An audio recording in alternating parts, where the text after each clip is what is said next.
Welcome back to Sun On Sports, our state hockey tournament edition. Mike Shaughnessy, Nick Clark, and John Sherman here with you today. Tonight, we have a couple treats. We were talking a little bit before we went on air. Edina and Moorehead.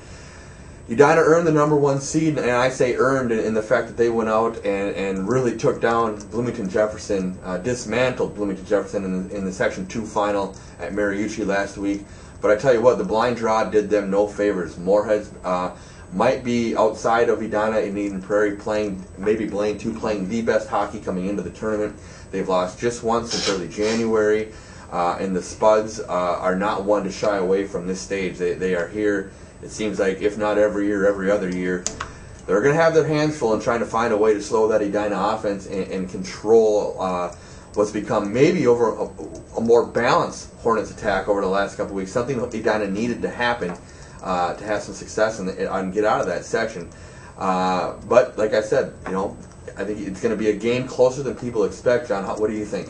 Moorehead's a good team, no doubt about it, Nick. I think Moorehead's going to have the same problem against Edina that everybody else has had, trying to contain that #1 line of Anders Lee, Marshall Everson, and Connor Garter. This Edina line is great. I mean, Everson and Lee are up around 70 points. In fact, Everson's over 70 now. They have a tremendous goaltender, Johnny Ankeny.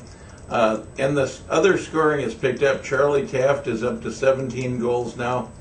He provides some strong support. Sophomore Michael Sitt is having a great year, a great young playmaker. And I think Edina is really gelling, really playing its best hockey. As far as the seeding, no question, Edina and Eden Prairie should be #1, #2. No question, Blaine should be 3. I thought Moorehead maybe should have been a 4 based on how they've played lately. Yeah, just my opinion. They've had a tremendous run. The 4 seed did go to Duluth East. They played Cretin Durham Hall in the last of the 4 quarterfinals tonight at the XL Energy Center. And you talked about sleepers in Blaine, and East has had a fantastic year as well. And I don't know if you can ever call Duluth East a favorite when it gets to this tournament. For the past 2 decades, they've been here as much as anybody, and they've won their fair share. They have a goaltender, though. His name's Mark Cooper, who might be the best high school goaltender in the state of Minnesota this year. He's been just fantastic start to finish. They were really dominant in Section 7 or 8, one of the 2 northern sections, whichever one they came out of.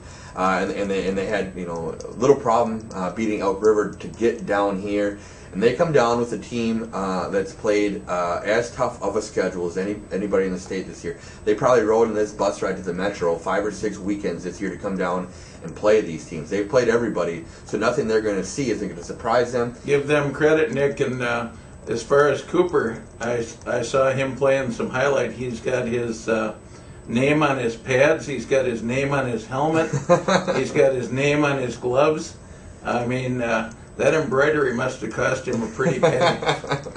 They look good on him, though, and there's plenty of puck marks on those pads because he stopped a few. And Duluth can score.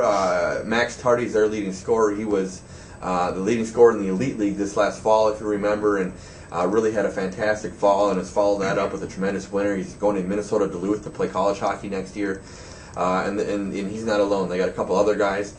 They have Cretin, Durham Hall.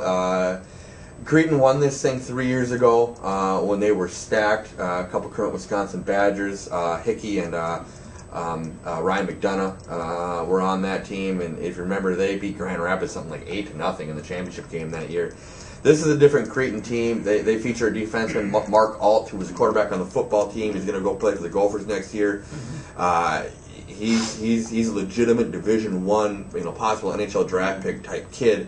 But outside of that, they don't have a lot, and I think they're going to struggle keeping up with Duluth and really finding ways to score on Cooper and get into the semifinals. Cretin, their talent this year doesn't really match what they had 3 years ago when they won state. Really, how could it? I mean, if you're going to have talent like Cretin had when they won state every year, you'd win state just about every year. Cretin Durham Hall beat Apple Valley in the Section 3 AA championship game. got a power play in overtime that they scored on to win it. They beat Egan pretty handily in the semifinals, and Egan had gone into the section tournament playing pretty well. I think that Cretin is probably going to need exceptional, otherworldly goaltending to pull this game out against Duluth East, though. Yeah, and this is kind of why we seed the top 4 teams, and you know, it's interesting. We saw all 4 seeds make it out of Class A yesterday, which is going to set up an unbelievable semifinal round tomorrow afternoon. If all 4 of these seeded teams come out today in the Class AA tournament, tomorrow could be just a treat down in the XL. We would have Blaine and Eden Prairie in the first semifinal, Edina and Duluth East. That is about as good as it gets, you know, for the ticket if you can get one, which is going to be extremely tough to do. Friday night is usually the most popular night to go and watch.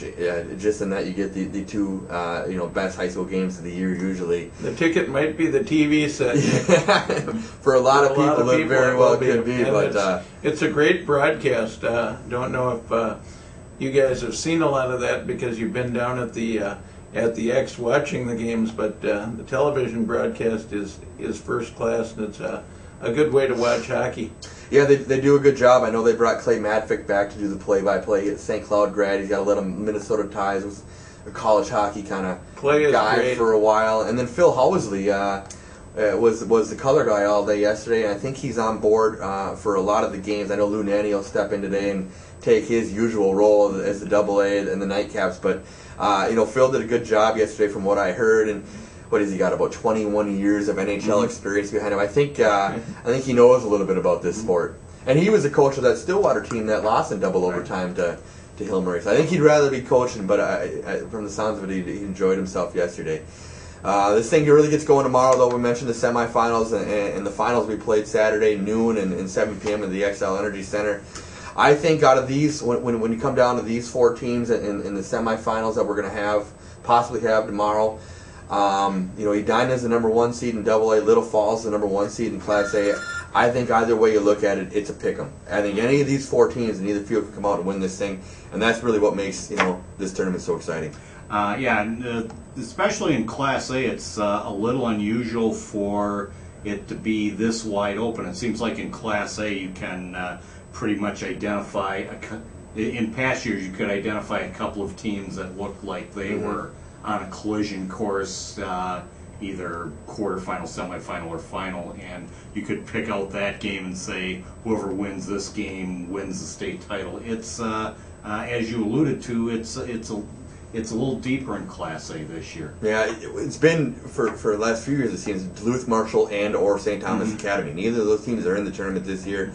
I think it's a testament to the parity in Class A, and I think it's also a testament to the quality of some of these teams, because both St. Thomas and Duluth Marshall are good hockey teams this year, and they weren't able to get down here. I expected St. Thomas to be there again, Nick, but out of nowhere, Mahtomedi, their conference rival in the Classic Suburban, knocks them off. That's what makes this time of year so great. You just have so many chances for upsets, and the proverbial hot goalie. And it's a great time of the year to watch hockey. Yeah, steal a little bit of that MasterCard commercial, Thunder. You know, ticket to the game, whatever, $12, a hot dog, $5, press pass, priceless. Thanks for joining us this week, guys. Have a good day, and we'll be back next week. Probably talk some high school basketball. Take care.